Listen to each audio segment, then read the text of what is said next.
The moment Ion walked into the rooftop restaurant, every laugh stopped, then doubled.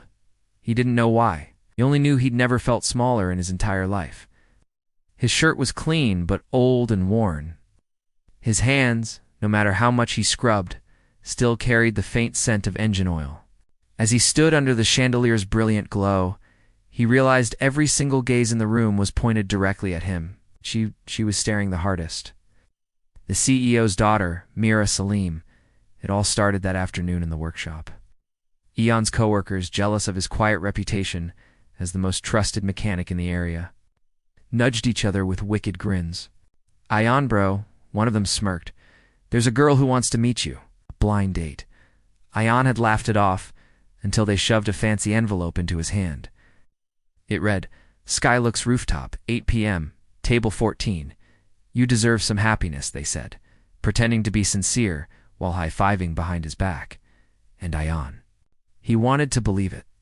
Just for once in his life. His mother worked nights. His father had passed away years ago. Spent every single day fixing other people's cars and returning home to an empty house. A date, real or imagined, felt like hope. So he went. And the moment he walked in, he realized the truth. This wasn't a date. It was entertainment. For them? Mira sat at table 14, stunning in a soft lavender dress. She was scrolling through her phone, annoyed. Her friends had begged her to come out, promising she'd meet someone nice. She had no idea they had set up a mechanic as a joke. When Ion approached the table, slowly and nervously, Myra looked up, and her breath caught. Not because she was embarrassed, but because he looked so painfully sincere, and so painfully aware that he wasn't supposed to be there. Their eyes met. Ion swallowed hard. "Hi, I think I'm supposed to." Before he could finish, a burst of laughter erupted from the next table. Mira's friends, recording everything on their phones. One of them whispered loudly, "Look at him.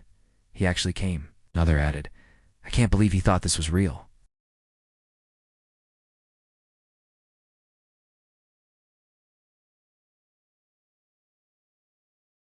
But Mira's voice stopped him. "Sit." Everyone froze. Mira stood up slowly, her jaw tight.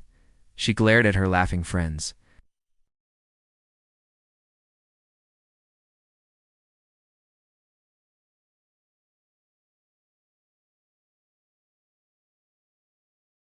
But there was something in her eyes, something genuine and warm, that made him take the seat.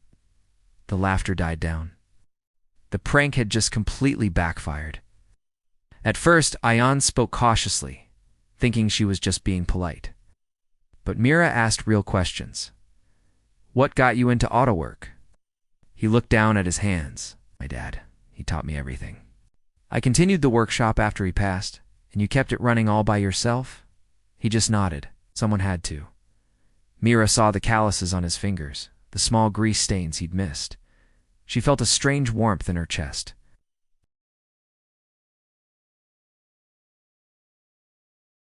Then, the moment no one expected, one of her friends walked up, phone still recording. "So Mira, how's the date with your mechanic? Should I call him boss now?" Before Mira could respond, Ion stood up. "Look," he said calmly, "you're her friends. I don't want any problems. I'll leave." He placed money on the table for his drink, grabbed his jacket, and headed for the exodus down, heart shattered. But before he could leave, Mira stood abruptly, and then she said it, loud and clear. "I like him." The entire restaurant went silent. Her friends looked stunned. Ion froze mid-step. Mira walked slowly toward him. "You came here thinking someone genuinely wanted to meet you. That takes courage and kindness and hope." Her voice trembled slightly. "They saw you as a joke, but I see someone worth knowing." Ion blinked, completely stunned. "Why? Because you're real?" she whispered. "Something money can't buy?" Her friend scoffed. "Mira, don't be ridiculous. He's a mechanic." She lifted her chin proudly. "Yes, a hard-working mechanic. And if you can't respect him, then you don't respect me." For the first time that night, Ion felt seen. They left the restaurant together, on the rooftop parking lot. The city lights shimmered all around them. "I'm sorry," Mira said quietly. I had no idea they planned this." "It's okay," Ion replied softly. I'm used to being underestimated. You shouldn't be. Ayan laughed weakly. People like you live in another world. Mira stepped closer. Maybe I'm tired of that world. A silence settled between them, warm and shimmering. Let me make this real, she whispered. No jokes, no cameras, just you and me. Ayan looked at her, really looked at her. What if I'm not good enough, he asked. Mira smiled gently. You don't have to be perfect, just honest. And for the first time in years, Ayan felt something blossoming in his chest. It was hope. The next weeks were far from easy. Mira's friends mocked her. Her father, the CEO of Salem Motors, was furious she was seeing a mechanic. He is on my level, she answered boldly. But slowly, they fought their battles. Her friends backed off. Her father softened. And Ayan learned he was worthy of love. One evening, Mira walked into his workshop. She held out a small box. Inside was a key with the Salem Motors emblem, a key to a small service bay in their flagship corporate garage.